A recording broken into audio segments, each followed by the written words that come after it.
말씀은 이스라엘은 솔로몬 시대 이후 북쪽 이스라엘과 남쪽 이스라엘로 두 나라로 분열 왕국이 되죠. 두 이스라엘, 북쪽 이스라엘, 남쪽 이스라엘로 향하는 가운데 그래도 하나님께서는 북쪽에도 선지자를 보내시고 남쪽에도 선지자를 보내셔서 하나님을 떠나지 않도록 계속 단도리를 해가십니다. 그 중에 이제 북쪽에 있는 왕가에 대한 이야기입니다.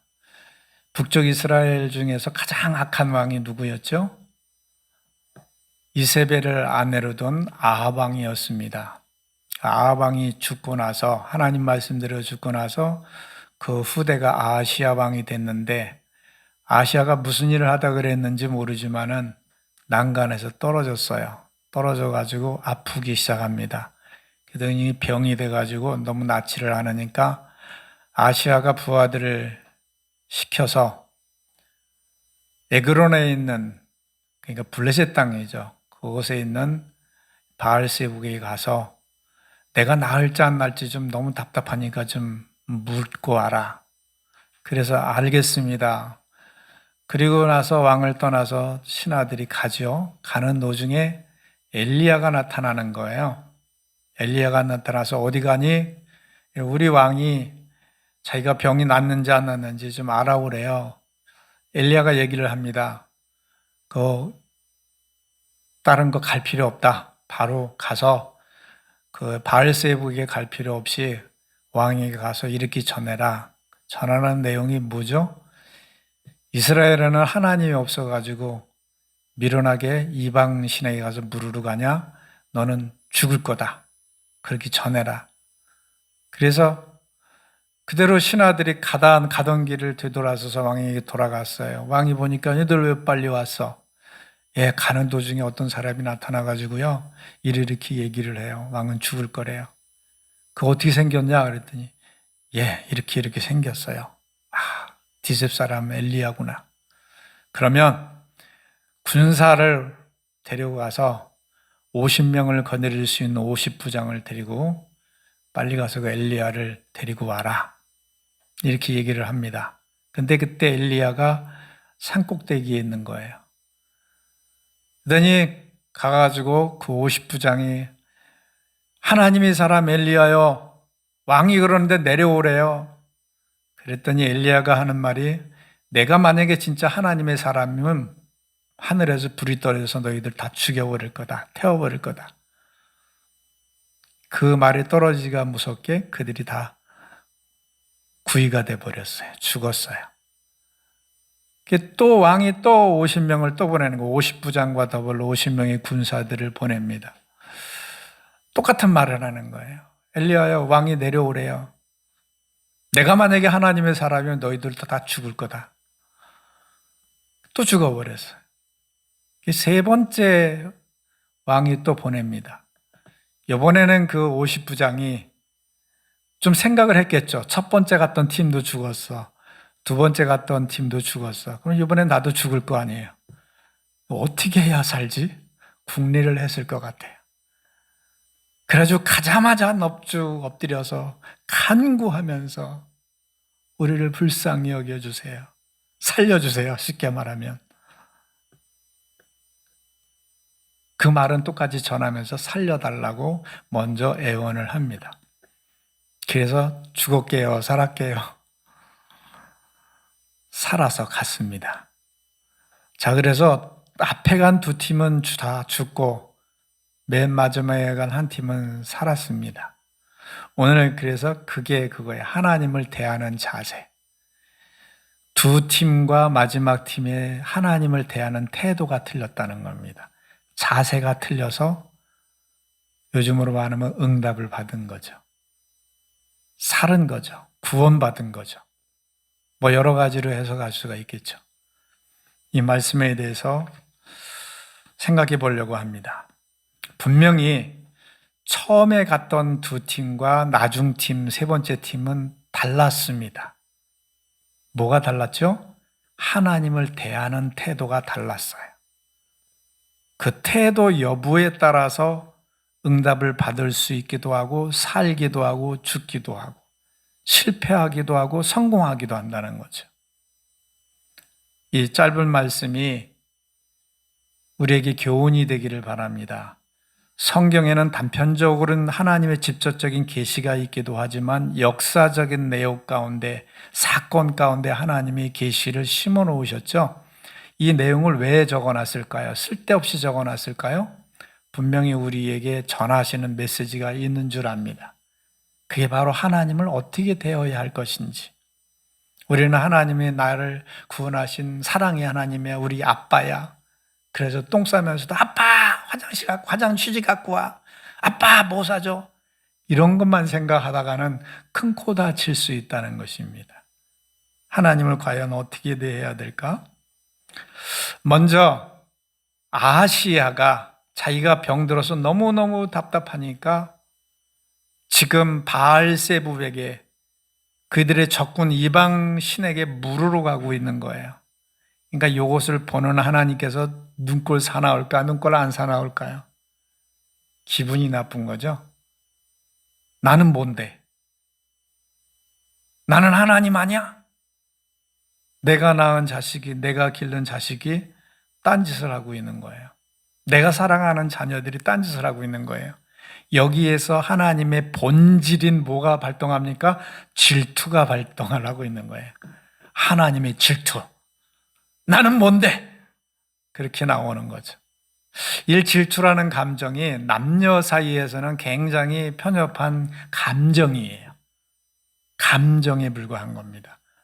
그러나 질투는 하나님에게 있어서 우리가 갖는 인간적인 질투하고는 틀려요. 이것은 생명입니다. 생명을 놓지 않겠다는 집요한 하나님의 의지인 거예요.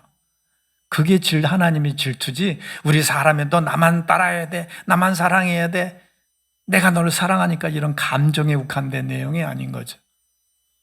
우리 하나님께서 오늘 우리를 향해서 질투하시사 매도 때리고 어렵게 하시고 곤란하게 겪으시고, 요번에도 목사님 가서 배끈하지 못하셨는데 하나님이 질투하셨나 봐.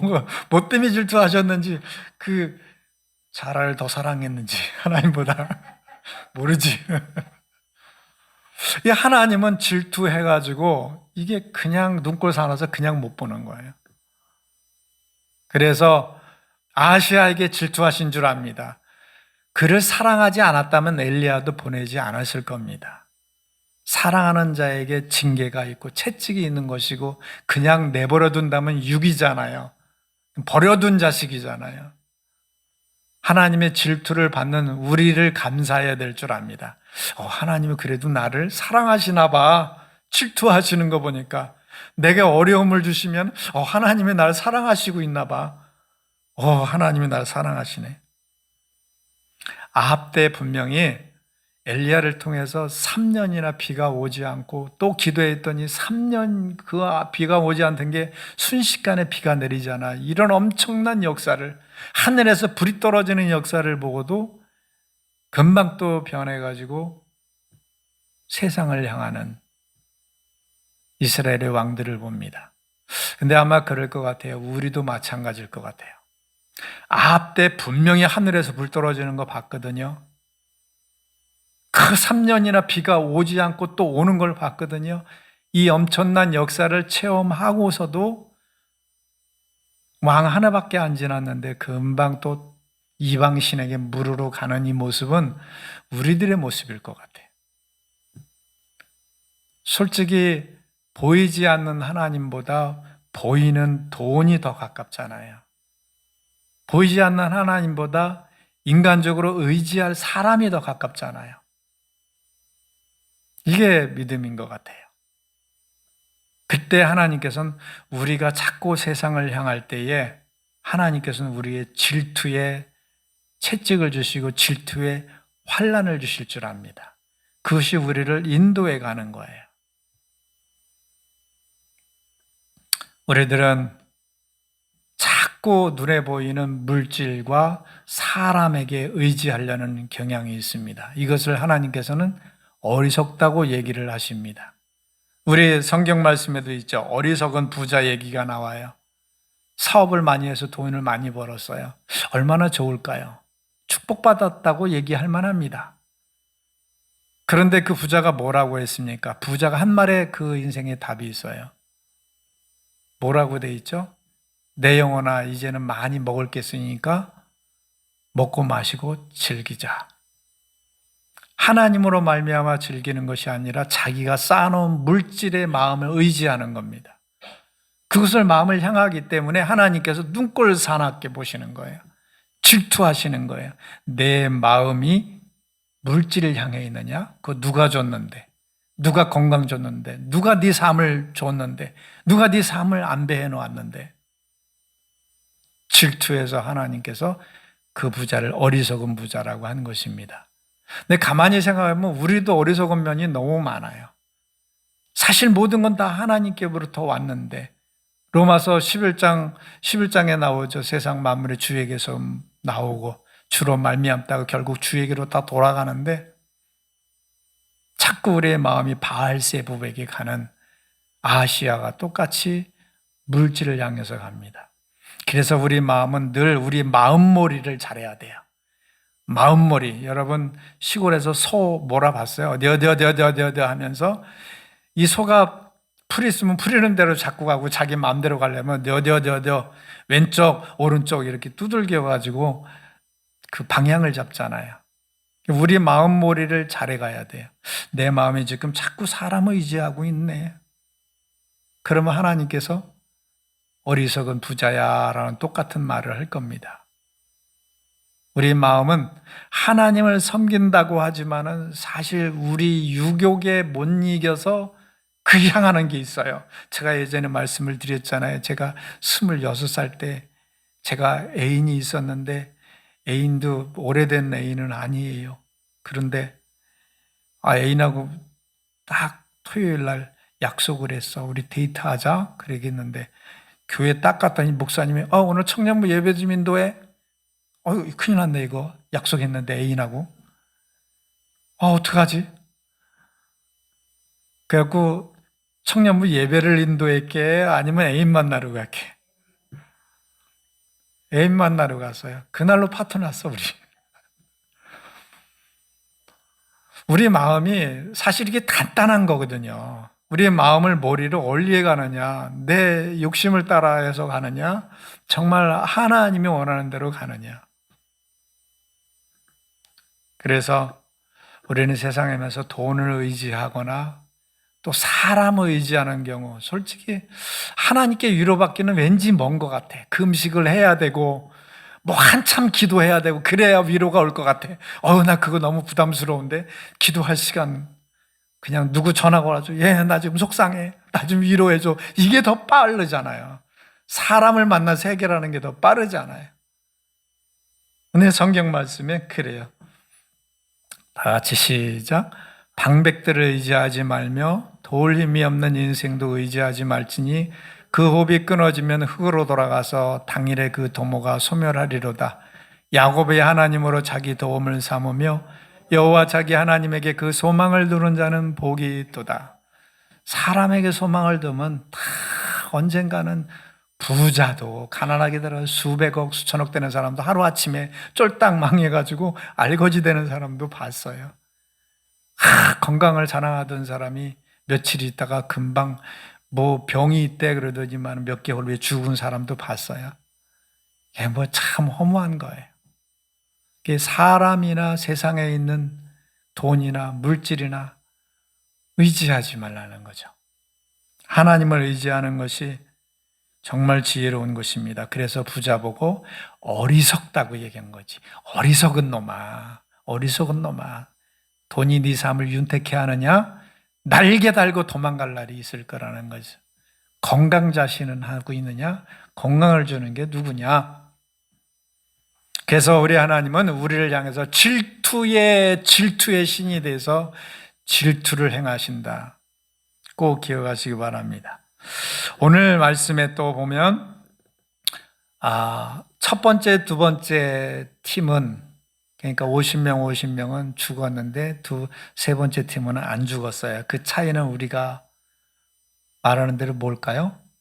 하나님을 대하는 태도예요. 그걸 한마디로 성경에서는 경외라고 합니다. 경외는 뭘까요? 한문으로 말하면 경이 무슨 경이에요? 왜 집사님만 바라봐? 공경할 경에다가 두려울 외잖아요. 두려워하면서 공경하고 존중하고 섬긴다는 거예요. 이 두 가지가 같이 있어요. 섬기긴 섬기는데 두려움이 빠지면 안 되는 게 하나님이에요. 지금도 이슬람에 가면 때가 되면은 그 자리를 깔고 이거 뭐예요? 인사를 하잖아요. 그 뭐 절을 하잖아요. 예배를 하는데 그때에 그들이 절하는 폼을 가만히 보세요. 어떻게 합니까? 엉덩이, 무릎을 최대로 꿇고 이거를 땅에 댈 수 있는 만큼 이렇게 코와 이거 이마와 코와 입을 땅에 대고 가장 낮은 자세로 경배를 합니다. 그게 언어에서 보면 아바부드 샤라는 말이거든요. 하나님 앞에 설 때는 가장 낮은 자세로 고개 들지 못하고 경배하는 것을 경배라고 그래요. 구약의 경배의 개념입니다. 근데 우리들은 너무 예배가 자유로운 것 같아. 하나님 주님이 날 구원하셨다고 해서 경외가 없어지는 것은 아닙니다. 경외가 없어지면 뭔지 아십니까? 날아가요, 날아가. 여러분 자동차를 설계할 때 보면 다 유선형으로 돼 있잖아요. 그 설계가 공기역학적인 설계로 돼 있거든요. 이게 잘못 설계하면 이게 차가 빨리 가면 갈수록 막 위에 저 위로 떠가. 그럼 접지력이 없어져가 위험하잖아. 붕붕붕 나르는 느낌이니까. 착 가라앉게. 그래야 안전하게 갈 수 있는 겁니다. 우리가 하나님 앞에서 경외심이 없다면 우리의 신앙생활이 세상으로 막 날아가 버릴 수 있어. 자기 맘대로 날아가 버릴 수 있어. 경외는 반드시 있어야 되는 것입니다. 이 경외심을 보면 어떤 사람이 이런 표현을 했어요. 경외라는 것은 하나님을 만났을 때 사람이 취할 수 있는 태도다. 묻겠습니다. 여러분이 기도하고 있는데 또 그렇게 우리 예배드리고 있는데 길을 가고 있는데 자고 있는데 진짜 하나님이 나타났어요. 여러분 어떨 것 같아요, 마음이? 누구냐? 그렇게 보겠습니까? 그 찬란한 광채와 영적인 위험 앞에 여러분들은 사뭇 두려워할 거예요. 놀랄 거예요. 그러면서도 굉장히 존경과 공경과 고개를 못 드는 그 경배를 드려야 할 대상으로 여길 거예요. 그게 경외라는 말로 표현을 했어요. 하나님을 만났을 때 우리가 취할 수 있는 자세. 편한 사람을 만났을 때가 아니라 높은 대통령 만났을 때가 아니라 엄청난 하나님을 만났을 때의 태도. 그래서 우리가 성경에도 있죠. 사가랴, 마리아 누굽니까? 천사가 나타나서 오늘날 너에게 아들이 있을 거다 얘기했을 때 사가랴가 두려워했다고 그랬어요. 마리아가 두려웠다고 그랬어요. 아마 우리 앞에 천사가 나타났는데도 진짜 두려울 거예요. 그런 마음입니다. 또 신약의 고넬료에게 어느 날 기도했는데 천사가 나타난 거예요. 그도 두려워했어요. 우리가 하나님을 대할 때 천사를 대할 때 모습이 그런데 하나님을 대할 때 모습은 어떻게 해야 됐을까? 구약에 나타난 것은 실제로 하나님이 나타남이 아니라 거의 다 천사가 나타난 거예요. 신의 산에서 율법을 줄 때도 천사가 나타난 거예요. 히브리서에 나오죠? 너희가 천사가 전해준 율법을 듣고도 천사를 보고도 그렇게 두려워했던 거예요. 근데 우리는 하나님을 대할 때 어떤 자세를 가져야 될까? 우리 이사야에 보면 이사야가 소명받는 장이 나오죠. 거기에 보면 어느 날 기도하는데 하늘이 열리고 하늘 보호자를 보는데 그때 그 순간 그 하늘 보호자를 보는 순간 이사야가 소리 지릅니다. 와, 나는 죽게 됐다. 하나님의 영광을 보니까 자기는 죽게 됐다는 거예요. 나로요 망하게 되었다가 죽게 됐다는 것이죠. 이렇게 하나님을 두렵고 떨림으로 대해야 하는 우리가 있을 때 그게 올바른 자세라는 것입니다. 근데 오늘날 우리는 너무 하나님을 쉽게 대하는 것 같아요. 어려워야 돼요. 여기 첫 번째, 두 번째 팀들은 아마 아시아가 정말 잘못 생각했던 것 같아요. 뭐냐면 엘리야를 그래도 모시고 오려면 그야말로 삼고초려를 해도 모자랄 판인데 군사적인 위세를 가지고 50명 군사를 대고 한번 겁먹을까 봐 군사를 보내는 거예요. 왕 자기가 병이 들어서 못 가면 두 번째 신하 있잖아요. 부통령이나 장관이나 그래도 이런 그 비중 있는 사람을 보내가지고 머리를 졸아가면서 내려오십시오, 도와주십시오 이래도 모자랄 판인데 군사 군력을 가지고 턱턱턱 가가지고 뭘 겁주려고 그랬나? 고관 대자기가 더 모자랄 판인데 군사를 가라고 데리고 와라 하니까 하나님이 화가 난 거죠. 기분이 나빴던 거죠. 죽여버린 거죠. 우리가 하나님을 대할 때 모습은 어떨까? 너무 쉽게 대하는 게 아닐까? 그런 생각을 해봅니다. 여기에 정말 고위 관직들을 보내고 정말 그들을 왕창 보내고 거기다가 예물을 보내도 모자랄 판인데 가서 말로 단순하게 그렇게 하는 게 말이 안 되는 거예요. 우리 예전에 우리 새벽 예배 때 읽었던 때도 있죠. 예후의 아들이 병이 들었어요. 이스라엘 왕 예후의 아들이. 그래가지고 예후가 아내를 보내서 변장을 하죠. 왕비가 아닌 것처럼 평복으로 갈아입고 가서 엘리야에게 갑니다. 근데 하나님께서 다 아시죠? 엘리야에게 가르쳐 주는 거예요. 예후의 아내가 꾸미고 올 것이다 모르는 채 하고 너는 그 아들이 문지방 밟을 때 죽을 거라고 성에 들어갈 때 죽을 거라고 전해라 그러잖아요. 근데 그때 예후가 이렇게 합니다. 주의 종 엘리야에게 찾아갈 때에 기름병 1개, 포도주 몇 개, 쉽게 말하면 오늘날로 말하면 오늘 액수로 얼마나 그럴까? 한번 10만 원. 뭐 이렇게 조그만 선물 하나. 일개 국가의 왕이면서 선물이 쪼잔해요. 그것도 자기 아들의 생명을 살려달라고 하는 입장에서 누가 받아도 그냥 고마워요 하고 이렇게 받을 비중 없는 무게 없는 예물을 가지고 엘리야에게 찾아가요. 엘리야 거들떠 보지도 않죠. 성에 들어갈 때 죽는다 네 아들. 우리 하나님을 가볍게 보면 안 됩니다. 무게 있게 봐야 돼요. 정말 무게 있게 봐야 돼요. 우리 한번 이 말씀을 봅시다. 시작. 사자가 가라사대 그 아이에게 내 손을 대지 말라. 아무 일도 그에게 하지 말라. 내가 내 아들 내 독자라도 내게 아끼지 아니하였으니 내가 이제야 내가 하나님을 경외하는 줄 아노라. 아브라함의 믿음이 얼만큼 비중이 있는지를 본 대목입니다. 내 아들 독자 이삭을 바쳐. 그 바친다면은 얼만큼 진짜 하나님 앞에 무게 있는 비중 있는 믿음이 있다는 걸 증명하는 것이고 바치지 않는다면은 그 믿음이 없다는 거죠. 증발에 날아갈 수 있다는 거죠. 우리는 하나님께 내가 드리는 하나님을 대하는 자세가 나의 무게인 줄 압니다. 근데 우리의 믿음이 그렇게 무게가 없어요. 우리 옛날부터 신앙생활 했던 분 아시잖아요. 우리 어렸을 때는 토요일부터 다 준비를 해가지고 주일 준비를 해요. 그래서 저는 어려서부터 그래서 토요일은 주일을 위해서 기도하는 날이구나. 그렇게 알았어요.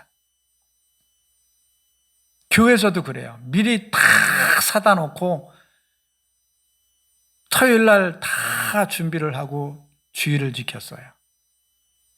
그래서 좋았던 것 같아. 이 주일을 미리미리 준비하고 가니까 은혜가 더 되는 거예요. 그리고 저희는 더 멀리서 용인군에서 수원까지 가다 보니까 거리가 머니까 더 정성스러운 거야. 근데 보니까 저희 교회 그 동네에 사는 사람은 더 늦게 와. 저는 1시간 전에 막 가는데 막 거기까지 3시간, 2시간, 3시간 걸리니까 교회까지. 근데 그 사람들은 보니까 막 30분 전, 20분 전에 오고 그래. 멀면 멀수록 더 정성이 생기더라고. 그렇지 않아요? 우리 준비하면서 은혜가 되는 거예요. 준비하면서 믿음의 그릇이 더 커져가는 겁니다. 근데 요즘에 믿음은 너무 무게가 없어. 예후가 하나님 종을 찾아가면서 갖고 갔던 째산한 선물 그 정도야 그냥. 그 정도예요. 여기 이제 코로나로 인해서 좀 좋아진 게 이제 이렇게 한 푼 줍시오 하고 도와달라는 분들이 이제 안 와요. 코로나 이후로는 교회. 근데 예전에 오면 보면은 달래. 그래서 저는 돈을 안 갖고 다니는 사람이에요. 정말 돈을 안 갖고 다녀. 근데 한 번 봤는데 진짜 뭘 사고 나서 뭘 남았나 봐. 이게 돈이 있어 2,000원 있어요. 줬는데 2,000원을 줬어요. 그랬더니 위아래를 보더니 이렇게 보더니 탁 뺏어가요 그냥 돈을. 2,000원은 이게 뭐냐 이거지. 또 전 돈이 없으니까 이제 식사를 하려고 그러는데 누가 들어왔어. 그래서 아우 돈이 없는데 어떻게 해요? 좀 카드밖에 없는데 그래서 카드도 받아요 그러면 또 뜨끔했지. 카드도 받을까 봐. 그래서 진짜 돈이 없어요 이 교회에. 그래서 예 없어요. 그냥 가지 마시고 식사라도 하고 가시죠. 그랬고 식사요 그냥 가려다가 보더니 그래요 식사 주세요. 그랬더니 저 아침에 먹은 밥인데 그거 데워 먹을 건데 같이 데워 먹읍시다 이렇게 했는데 나보고 찬밥 먹으라고요? 그러더니만 휙 가버려. 요즘에 거지들도 그 정도의 대접을 받아요. 이제 인건비가 높아져서 그런가 봐. 근데 하나님을 대할 때에 우리의 무게에 따라서 그대로 갚아주십니다. 우리가 하나님을 경홀히 여기는 자를 경멸히 여긴다고 그랬어요.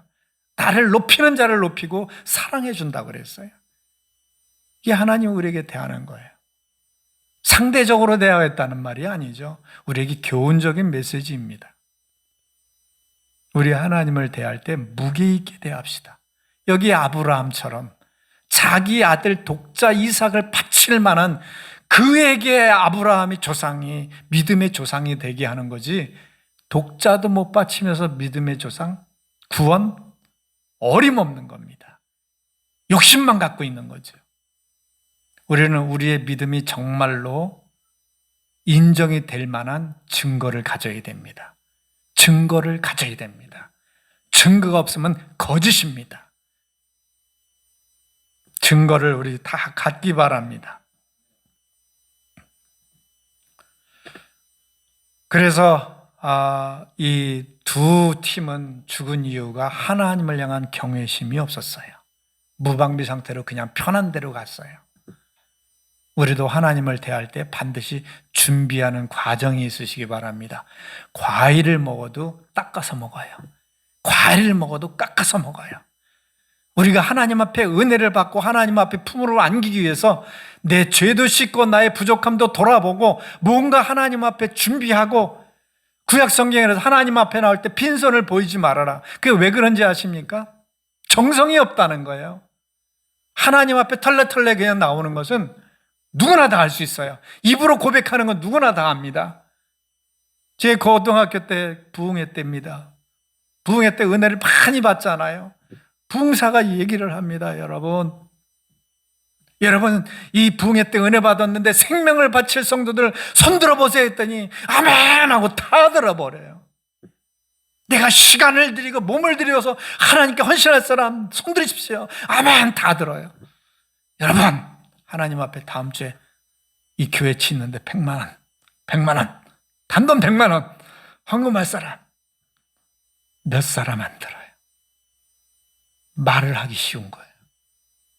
물질이 있는 곳에 내 마음이 있다고 그러잖아요.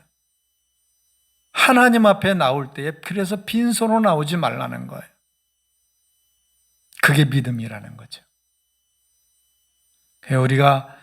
저는 헌금 설교를 한 번 정도 해본 적이 있어요? 한 번도 없습니다. 헌금 설교를.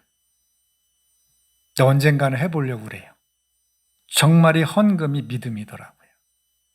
헌금이 자기 믿음의 증거예요. 그래서 목사님들이 얘기합니다. 누가 와서 뭐 이력을 얘기하고 어떻고 저떻고 그 다 뻥이라고 생각하라.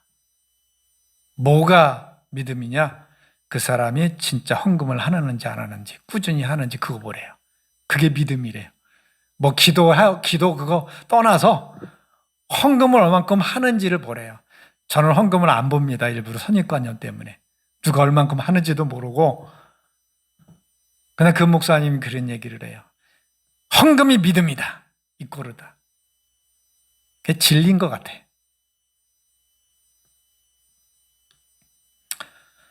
첫 번째는 이렇게 경외심이었고, 두 번째는 경외심이 뭘까요? 왜 하나님께서 자기를 경외하도록 할까요? 아까 말씀드린 대로 경외심이 없으면 우리의 믿음이 방자하게 됩니다. 탈핵의 길을 걷게 됩니다. 우리 출애굽기에 보면 이스라엘 백성들이 출애굽을 해서 광야를 거쳐서 시내산에 이르러서 하나님의 율법을 받죠. 근데 율법을 받는 그 그림이 참 어마무시해요. 시내산에 뾰족히 구름이 덮이니까 깜깜하게 됩니다. 거기에서 번개가 번쩍번쩍 막 우르릉꽝꽝 불이 나면서 번개가 칩니다. 지진도 납니다. 이 어마무시한 광경에 이스라엘 백성들이 소리를 지릅니다. 아, 하나님이 나타났다. 그럼 모세한테 부탁을 해요. 저 하나님이 우리한테 말씀하지 말게 해달라고. 당신이 듣고 우리에게 전해달라고. 너무 무섭다고.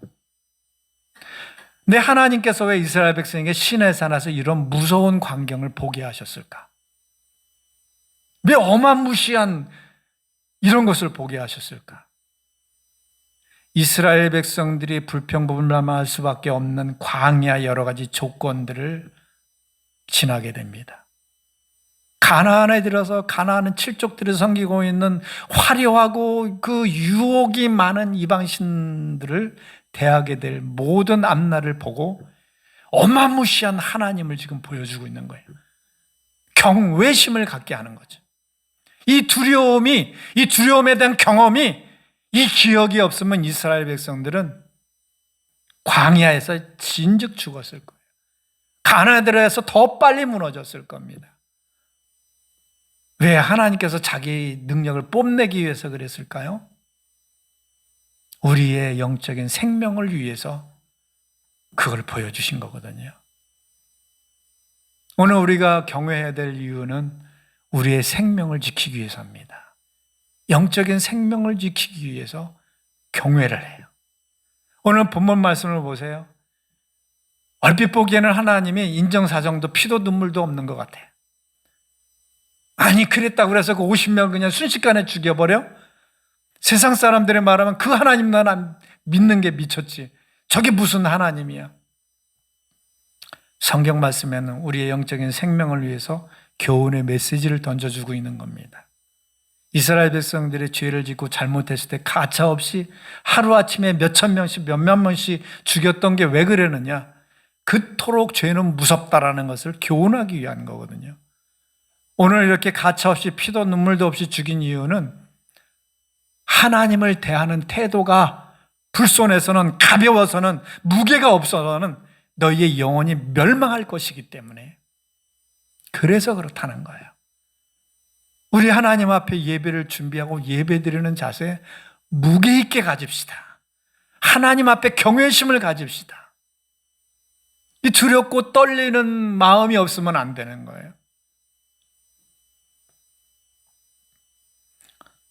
하나님께서는 경외심을 위해서 이렇게 빽빽한 구름 가운데, 불 가운데, 번개 가운데 나타나서 겁을 주고 계시는 거죠. 그런데 또 우리 하나님은 참 사랑의 하나님이에요. 이렇게 경외하는 자에게 사랑을 주신대요. 그냥 하나님 나 왔어요. 아무렇게나 대하는 것보다 하나님을 두렵고 떨림으로 대하는 자에게 사랑을 주신대요. 우리 말씀 한 번 더 봅시다. 시작. 그러므로 나의 사랑하는 자들아, 너희가 나 있을 때뿐 아니라 더욱 지금 나 없을 때도 항상 복종하여 두렵고 떨림으로 너희 구원을 이루라. 두렵고 떨림으로 구원을 이루래요. 이게 우리에게 부탁하는 말씀입니다. 또 한 군데 봅시다. 시작. 그러나 더욱 큰 은혜를 주시나니 그러므로 일러스되 하나님이 교만한 자를 물리치시고 겸손한 자에게 아니에요.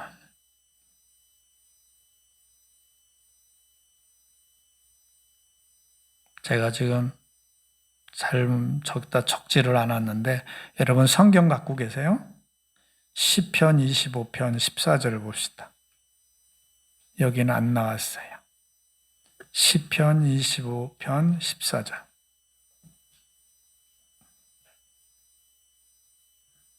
다 같이 찾아봅시다.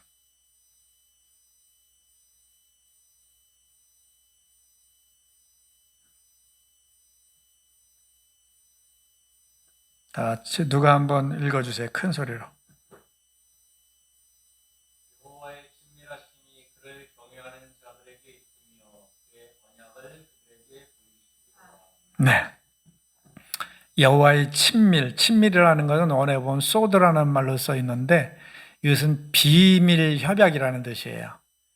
그러니까 여호와를 경외하는 자에게 하나님께서 우리 예레미야 33장 3절에 있죠. 부르지라 내가 알지 못하는 크고 비밀한 일을 내게 알려주리라. 그러니까 그와 같이 하나님 앞에 하나님과 나 사이에 비밀 협약이 있다는 거예요. 내가 너한테만 특별히 얘기해 줄게. 내가 너한테 특별 보너스를 주는 거야. 누구에게? 경외하는 자에게. 약속을 위하여.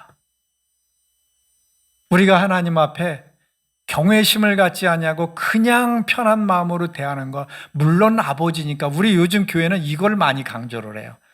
하나님은 날 구원하시고 나를 사랑하시는 아버지야. 그냥 아버지처럼 불러. 그러나 편하지 않는 진료 같은 게 있어요. 하나님을 대할 때 경외로 나가야 된다는 거예요. 그 경외심을 갖는 자에게 친밀함, 소드, 둘만이 않는 특별한 관계를 맺겠다는 겁니다. 경외하는 자에게. 두렵고 떨림으로 하나님 앞에 우리 구원을 이루라는 말씀도 기억해야 될 것입니다. 이제 우리가 하나님 앞에 나올 때 준비하는 자세부터 그 앞에 두 팀은 아무런 준비도 없는 거예요. 그냥 나와가지고 왕이 잘하는 대로 엘리야여 왕이 오래요 그랬다가 죽은 거죠. 그러나 이 세 번째 50부장은 준비를 한 거예요. 어떻게 해야 될까 고민을 했을 겁니다. 여러분 그 세 번째 150부장을 생각해 보세요. 앞에 두 팀이 죽었는데 자기도 죽을 위기에 있는 거예요. 아마 왕한테 다음에 네가 가 했을 때 그 밤에 잠 못 잤을 것 같아. 그건 나도 돼지는 거 아니야? 죽는 거 아니야? 어떻게 해야 되지? 무슨 말 해야지? 무슨 태도를 해야 되지? 연구를 하고 고민을 했을 겁니다. 그래서 엘리야가 보이기 전에 그 앞에서 무릎을 꿇고 간구하는 거죠. 하나님 앞에 나가는 자기 최선을 다해서 경외하는 마음으로 나가서 살은 겁니다. 마지막으로 세 번째 이 산 사람은 엎드려 간구하되라고 그랬어요. 엎드려 간구하되. 이게 하나님 앞에 나올 때에 단순하게 겸손한 마음이 아니라 자기를 내려놓는 것, 부인하는 것, 그리고 간절히 하나님 앞에 그냥 여러분 간절히 바라다라는 걸 영어에서 뭐라 그러죠? 뭐라 그래? 바라다, 나 원한다 그거. 부산이 자라한테 영어 배웠잖아. 복잡해 하지 마요. 디자이어라고 그래 그냥. 호프라고 그래 그냥. 근데 진짜 마음에 생명을 다해서 바라는 간절히 바라는 게 뭔지 아세요? long for예요. 단어에 없는 long for. 목이 빠지도록 기다리고 간이 저리도록. 하나님을 대할 때 그러한 자세로 대하라는 겁니다. 그냥 주시면 주시고 말면 말고 하는 이런 태도가 아니에요. 우리는 그런데 기도할 때에 그런 간절함이 없는 거예요. 하나님 주시고. 그런데 예수님 앞에 나왔던 바디메오 사람 소경은 있는 대로 소리를 지르는 거예요. 사람들이 얘만 조용히 해도 조용히 해 임마 그래도 핍박이 있어도 환란이 있어도 소리를 질러야만 내는 입장에 있는 거예요. 자기 딸이 귀신이 들려서 불에도 넘어지고 그 부모가 이 아이를 살려달라고 욕을 먹으면서 자존심 상하면서도 그저 하나님 아니면 주님 아니면 살 길이 해결될 길이 없다라고 믿고 그저 끝까지 울면서 매달리는 겁니다. 이런 거예요. 엎드려 간구하는 게. 이렇게 절박하고 절실한 심정으로 하나님 앞에 나올 때 하나님이 응답 주시고 살려주시는 줄 믿습니다. 하나님은 다 알고서도 가만히 있어요. 기도하는 것 보고도 응답 안 해요. 부르짖는 것 보고도 응답 안 해요. 어느 때까지 부르짖는지, 얼만큼 간절한지, 얼만큼 절박한지를 주님께서 보고 계신다는 거죠.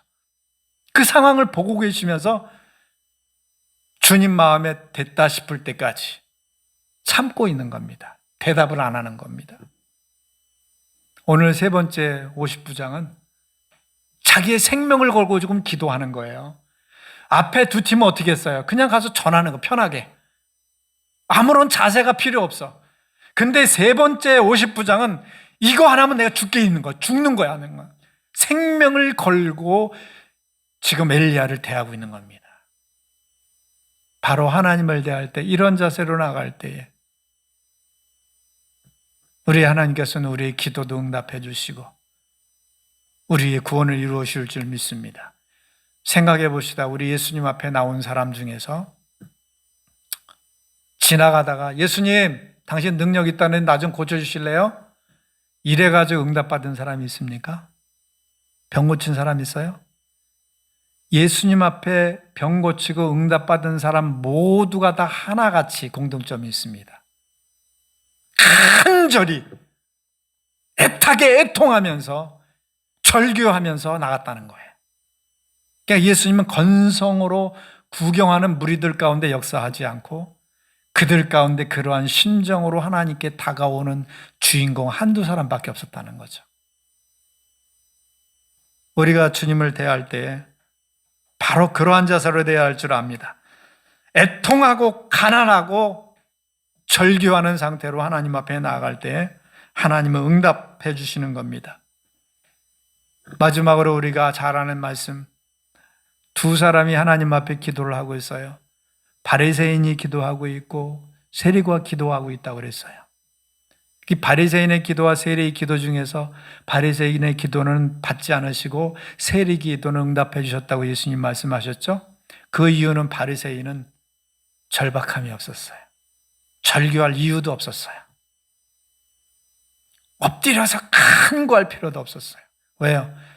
자기는 떳떳했거든요. 금식했고 구제했고 헌금했고 예배 잘 빠지지 않았고. 근데 이 세리는 울지 않으면 하나님 앞에 구원받을 수가 없는 거예요. 죄가 많고 부족함이 많이 있기 때문에 절규하지 아니하면 내가 생명을 부지할 수가 없는 거예요. 하나님, 나 구원해 주세요. 난 너무도 연약해요. 너무나 부족해요. 어떻게 하면 좋아요? 이 사람이 구원받는 겁니다. 인간이 의로우면 얼마나 의롭겠어요? 얼마나 잘났겠어요? 잘나고 못나고 이걸 보는 게 아니라 하나님에 대한 자세, 바리새인의 자세가 아니라 세리의 자세, 죄인 세리의 자세. 그게 응답받는 비결이라는 겁니다.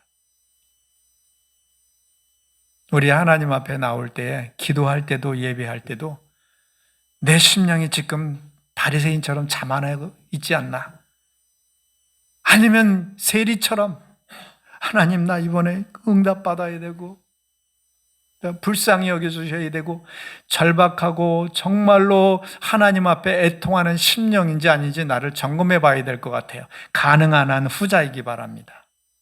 뭔가 잘해서 떳떳함보다는 하나님 앞에 울며 나오는 사람, 하나님이 꼭 필요한 사람, 하나님의 필요를 인정하고 그 앞에 눈물을 쏟는 사람, 정말 응답받는 사람입니다. 마지막 말씀 다 같이 시작. 그러나 더욱 큰 은혜를 주시나니 그러므로 일렀을 때 하나님이 교만한 자를 물리치시고 겸손한 자에게 은혜를 주신다 하였느니라. 교만한 자 이꼬로 자만한 자도 되겠죠. 우리 하나님 앞에 누가 자만할 수 있겠습니까? 다 부족한 겁니다. 우리가 하나님 앞에 나올 때 그냥 떳떳하게 막 나오는 것도 물론 좋아요. 왜냐하면 구원받고 하나님의 자녀가 되었으니까. 그러나 늘 부족함이 있어서 경외심으로 나올 때 하나님은 더 우리의 필요를 채워주시고 그 사람의 귀를 기울여 주시는 줄 압니다. 말씀을 정리합니다. 아주 단순한 거예요. 두 팀은 경외가 없어서 죽었어요. 마지막 팀은 경외심을 찾아서 살아났습니다. 우리 하나님 앞에 나올 때 경외가 얼만큼 중요한지, 경외를 통해서 하나님께서 자기 사랑을 나타내신다고 그랬잖아요. 비밀을 나타내신다고 그랬잖아요. 이제 하나님을 대하는 태도가 경외심을 잃지 않는 태도이기를 축원합니다.